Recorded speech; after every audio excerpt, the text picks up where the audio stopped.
हाम्रो पेन्टर दाइको रुममा छ आज हामी दाइले त के हो सिलिङ त पुरै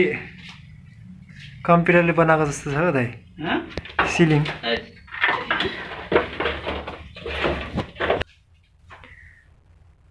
हातले बनाउनु भयो यो पुटिङले बनाउनु भयो के हो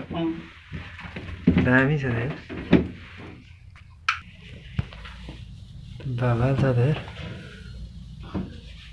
आकाश डढेको पनि बनाएको भयो भएन हौ त्यस्तो हुन्छ नि त भनेपछि यो चाहिँ आकाश डढेको बेलुका घाम डुब्ने बेलामा हुँदैन त त्यस्तो स्पेस पुगेको छैन खतरा छ है अलिक लामोसँग बनाउनुपर्छ समुद्र पनि रहेछ त यहाँ दाइको चिलहरू उडिरहेको चिल चाहिँ देखिँदैन होला है देखियो हाम्रो पेन्टर दाइ हुनुहुन्छ चाहिँ हाम्रो पेन्टर दाइ हुनुहुन्छ हामी म पनि सिक्दैछु यसो समुद्र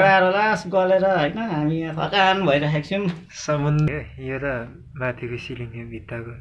खतरा छ है हेरे जस्तै हुँदो रहेछ